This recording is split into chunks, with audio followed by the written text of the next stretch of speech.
আপোনালোকক মোৰ এই ভিডিঅ'ত স্বাগতম জনাইছোঁ আৰু বিশেষকৈ আপোনালোকে বহুতেই যিহেতু মোক এটা প্ৰশ্ন সুধি থাকে সেই প্ৰশ্নটো হৈছে কি যে কৃষ্ণকান্ত সন্দিকৈৰ যি এডমিশ্যনৰ প্ৰক্ৰিয়া সেই এডমিশ্যন আৰম্ভ হৈছে নেকি নতুনকৈ যিসকলে এডমিশ্যন ল'ম বুলি ভাবিছে তেওঁলোকৰ কাৰণে আৰু সেই এডমিশ্যনবিলাকৰ ওপৰতেই আচলতে এই ভিডিঅ'টো মই বনাইছোঁ যে আপোনালোকৰ এডমিশ্যন আচলতে ইয়াত কেতিয়াকৈ ষ্টাৰ্ট হ'ব বা কেতিয়াবা আপোনালোকে ল'ব পাৰিব কি কথা আছে গোটেই কথাখিনি আপোনালোকৰ লগত ডিছকাছ কৰিম যেহেতু এডমিশ্যনক লৈহে আপোনালোকক জনাওঁ বুলি ভাবিলোঁ সকলোকে প্ৰথমতে যিসকলে কৃষ্ণকান্ত সন্দিকৈ ৰাজ্যিক মুক্ত বিশ্ববিদ্যালয়ত বা অপেন ইউনিভাৰ্চিটি আপোনালোকে এডমিশ্যন ল'ম বুলি ভাবিছে যিসকল নতুন সেয়া লাগিলে ডিগ্ৰী হওক বা মাষ্টাৰ্ছে হওক যিসকলে ল'ম বুলি ভাবিছে তেওঁলোকৰ কাৰণে সাধাৰণতে দুটা ছেশ্যনত যিহেতু এডমিশ্যনবিলাক হয় এটা হৈছে জানুৱাৰী ছেশ্যন আৰু এটা হৈছে আপোনালোকৰ জুলাই ছেশ্যন চ' এই দুয়োটা ছেশ্যনত আপোনালোকে নতুনসকলে এডমিশ্যন ল'ব পাৰে আৰু সেইবাবে ইয়াত দুটাকৈ ন'টিচ আহে সাধাৰণতে জেনেৰেলি দুটা টাইমত ন'টিচবিলাক দিয়ে এডমিশ্যনৰ ক্ষেত্ৰত চ' এতিয়া যিহেতু জুলাইটো ইতিমধ্যেই কমপ্লিট হ'লেই গতিকে জানুৱাৰী যিটো ছিজন সেই জানুৱাৰী ছিজনটোত আচলতে নতুন ন'টিচ আহিছেনে নাই অহা বা এডমিশ্যন ষ্টাৰ্ট হৈছেনে নাই হোৱা তাৰ ওপৰত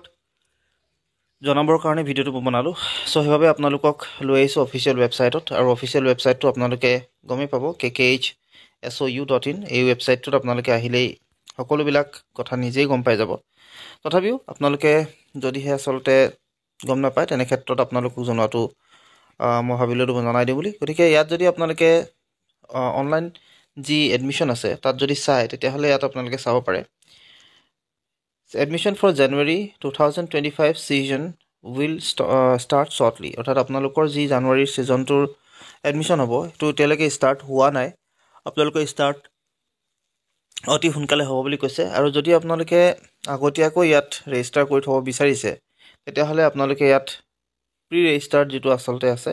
প্ৰি ৰেজিষ্টাৰ হিয়াৰত আপোনালোকে এডমিশ্যনটো লৈ থ'ব পাৰে মানে আপোনালোকে ৰেজিষ্টাৰ কৰি থ'ব পাৰে এতিয়া আপোনালোকে হয়তো আৰু এটা প্ৰশ্ন সুধিব পাৰে যে ইয়াত এডমিশ্যনবিলাক কিমান হ'ব পাৰে চ' সকলো যিটো ছিজন আছে সকলো ছিজনৰ বাবে বা ছিজন আচলতে নহয় BA সকল বা যিসকল গ্ৰেজুৱেট হয় গ্ৰেজুৱেট কৰিব বিচাৰে তেওঁলোকৰ কাৰণে ফিজবিলাক বেলেগ মাষ্টাৰ্ছৰ কাৰণে বেলেগ গতিকে প্ৰায় আপোনালোকৰ যিটো ফিজ হয় সেয়া 4,000 বা 5,000 ভিতৰতে আপোনালোকৰ থাকে বা 5,000 অলপমান ওপৰত আহি যায় গতিকে আপোনালোকৰ সিমানখিনি এমাউণ্ট যদি আপোনালোকে গোটাই ৰাখে তেতিয়াহ'লে নিশ্চয় আপোনালোকে ইয়াত এডমিশ্যন ল'ব পাৰে আৰু এডমিশ্যনৰ কাৰণে আপোনালোকৰ এতিয়ালৈকে ন'টিচটো অহা নাই যদিও আপোনালোকৰ অতি সোনকালে ইয়াত ন'টিচ আহিব আৰু যদি আপোনালোকে প্ৰি ৰেজিষ্টাৰ্ড কৰি থয় তেতিয়াহ'লে আচলতে আপোনালোকলৈ ন'টিফিকেশ্যন ডাইৰেক্টলি ইয়াৰ পৰাই পঠিয়াই দিব বা আপোনালোকে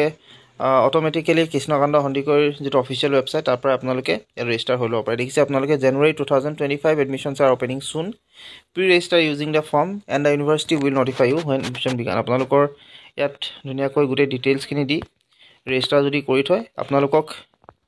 নটিফিকেশ্যনৰ আকাৰত আপোনালোকে ইনফৰ্ম হৈ যাব আপোনালোকক ইনফৰ্ম কৰি দিব চ' কেতিয়া আপোনালোকৰ এডমিশ্যনবিলাক সাধাৰণতে আছে আৰু যিখিনি এডমিশ্যনৰ ফিজৰ কথা আপোনালোকক মই ইতিমধ্যে এডমিশ্যনৰ ফিজৰ কথা কৈছোঁৱেই যে আপোনালোকৰ এটা এমাউণ্ট আপোনালোকে যদি ৰাখে তেতিয়াহ'লে তাৰ মতে আচলতে আপোনালোকে ইয়াৰ যিটো পইচা 4,000 5,000 ভিতৰত আপোনালোকৰ যিটো এডমিশ্যন হয় 4,000 বা 6,000 ভিতৰত আচলতে সেইটো আচলতে এডমিশ্যন হয় আৰু সেইটো পইচা আপোনালোকে যদি ৰাখে নিশ্চয় আপোনালোকে এডমিশ্যনটো ল'ব পাৰিব চ' এইখিনি কথা মই ভাবোঁ আপোনালোকক জনাই দিয়াটো উচিত বুলি মই ভাবিলোঁ আচলতে জনাব বিচাৰিছোঁ কিয়নো আপোনালোকে বহুতেই সুধিয়ে আছিল গতিকে অলপমান ৱেইট কৰক নিশ্চয় আপোনালোকে এই চেনেলটোতেই গম পাই যাব কেতিয়া আপোনালোকৰ এডমিশ্যন ষ্টাৰ্ট হ'ব আৰু এডমিশ্যনবিলাকত কেনেকৈ কি পাৰ্টত আচলতে এডমিশ্যনবিলাক আহিছে কিমান ফিজ হ'ব কি ডকুমেণ্টছৰ প্ৰয়োজন হ'ব গোটেইখিনি আপোনালোকে যিহেতু ডিটেইলছতে গম পাই যাব গতিকে আপোনালোকক এইখিনি জনাম চ' আজিলৈ আপোনালোক এইখিনি কথা জনাই এই ভিডিঅ'টোৰ পৰা বিদায় মাগিছোঁ আশা কৰিম আপোনালোকে ভিডিঅ'টো শ্বেয়াৰ কৰি দিব যাতে সকলোৱে গম পায় ধন্যবাদ